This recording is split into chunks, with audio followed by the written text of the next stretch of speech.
ಅಧಿಕಾರಿಗಳ ಮಾತು ಕೇಳಿ ಮನೆ ಖಾಲಿ ಮಾಡಿದವರಿಗೆ ದುರ್ಗತಿ ಎದುರಾಗಿದೆ. ಲಗ್ಗೆರೆ ಹಾಗೂ ಲಕ್ಷ್ಮೀ ದೇವನಗರದಲ್ಲಿ ನಿವಾಸಿಗಳು ಪರದಾಟವನ್ನ ಮಾಡ್ತಾ ಇದ್ದಾರೆ. ಮನೆಗಳನ್ನ ಖಾಲಿ ಮಾಡಿ ಶೆಡ್ಗಳಲ್ಲಿ ವಾಸ ಮಾಡ್ತಾ ಇದ್ದಾರೆ ಇಲ್ಲಿನ ನಿವಾಸಿಗಳು. 3 ವರ್ಷಗಳು ಕಳೆದ್ರೂ ಕೂಡ ಮನೆ ನಿರ್ಮಾಣದ ಕೆಲಸ ಇನ್ನೂ ಕೂಡ ಮುಗಿದಿಲ್ವಂತೆ. ಶೆಡ್ಗಳಲ್ಲೇ ಜೀವನ ನಡೆಸ್ತಾ ಇದ್ದಾರೆ. ಒಂದಲ್ಲ ಎರಡಲ್ಲ ಕಣ್ರಿ, 100ಕ್ಕೂ ಹೆಚ್ಚು ಕುಟುಂಬಗಳು ಶೆಡ್ಗಳಲ್ಲೇ ಜೀವನ ನಡೆಸ್ತಾ ಇರುವಂತದ್ದು. ಶೆಡ್ಗಳ ಮುಂದೆ ಕೂಡ ನಿಂತಿರುವಂತದ್ದು ಕೊಳಚೆ ನೀರು ನಿಂತಿದೆ. ವಿಲೇವಾರಿ ಆಗದಂತಹ ಕಸ ಕೊಳಿತಾ ಇದೆ. ಇನ್ನ ಕೊಳಚೆ ನೀರಿನಿಂದ ಸೊಳ್ಳೆ ಉತ್ಪತ್ತಿ ಆಗ್ತಾ ಇದೆ. ಅನಾರೋಗ್ಯಕ್ಕೆ ತುತ್ತಾಗ್ತಾ ಇದ್ದಾರೆ ಜನ. ನೋಡಿ, ಈಗಾಗಲೇ ರಾಜ್ಯದಲ್ಲಿ ಡೆಂಗ್ಯೂ, ಅಸ್ತಮಾ, ಕೆಮ್ಮು ಹಾಗೆ ಜ್ವರಕ್ಕೆ ಈಗಾಗಲೇ ತುತ್ತಾಗ್ತಾ ಇರುವಂತದ್ದು. ಆದ್ರೆ ಇಲ್ಲಿ ನಿವಾಸಿಗಳು ಕೂಡ ಅದೇ ಸಮಸ್ಯೆನ ಎದುರಿಸ್ತಾ ಇದ್ದಾರೆ. 5 ಮನೆಗಳಿಗೆ ಒಂದೇ ಟಾಯ್ಲೆಟ್ ಅಂತೆ. ಇವ್ರ ಗೋಳ್ ಕೇಳೋರು ಯಾರು? ಖಂಡಿತವಾಗ್ಲೂ ನಾವು ಕೇಳ್ತೀವಿ. ನಾವಿದನ್ನ ಪ್ರಶ್ನೆ ಮಾಡೇ ಮಾಡ್ತೀವಿ. ಎಸ್ ವೀಕ್ಷಕರೇ, ನೀವು ಕೂಡ ಗಮನಿಸಬಹುದಾಗಿದೆ. ಲಗ್ಗೆರೆನಲ್ಲಿ ಇರುವಂತಹ ಒಂದು ದೃಶ್ಯಾವಳಿಗಳನ್ನ ನೀವು ಗಮನಿಸಬಹುದಾಗಿದೆ.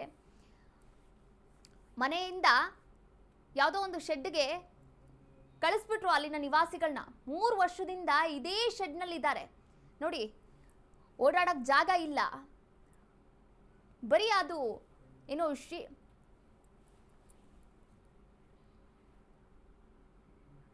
15 ದಿವಸದ ಪಾಪು ನಾವು ಇಲ್ಲಿಗೆ ಬಂದಾಗ ನೋಡಿ, ಅವಳಿಗೆ 3 ವರ್ಷ ತುಂಬಿ 4ನೇ ವರ್ಷಕ್ಕೆ ಬಿದ್ದೈತೆ. 1 ವರ್ಷದೊಳಗಡೆ ಆಗ್ತೈತೆ ಮನೆ. 1 ವರ್ಷ ಅಷ್ಟೇನೆ ಅಂದರು. ಅದು ಇನ್ನೂ ಆಗ್ತಾನೆ ಐತೆ.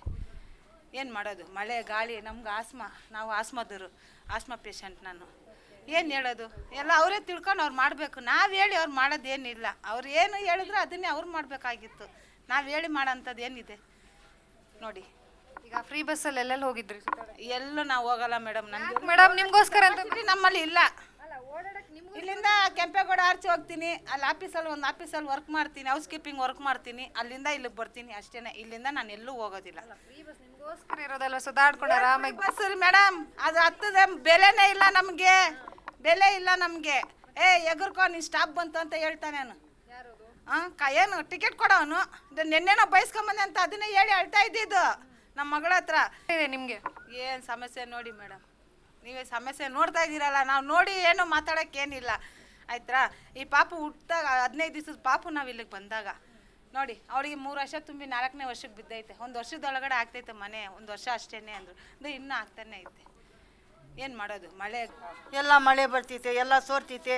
ಮನೆ ಒಳಗೆ ವಾಸನೆ ಕೈಲಿ. ನಾವು ಚೆನ್ನಾಗಿತ್ತು ಸರ್, ಕೇಳ್ರಿ ಎಲ್ಲರಿಗೆ ಹೆಂಗಿತ್ತು. ನಾವು ಇಲ್ಲಿ ಬಂದ್ರೆ ನಮ್ಗೆ ಆಗಿರೋದು ಅಯ್ಯೋ ಭಾಳ ಕೇಳ್ರಿ. ಎಲ್ಲಿ ನಮ್ಮ ಮನೆಗೆ ಎಲ್ಲರ ಕೈಲಿ ವಾಸನೆಯಿಂದ ನೋಡು. ನಮ್ಮ ಹುಡುಗಾಗಿ ಕೈಲಿ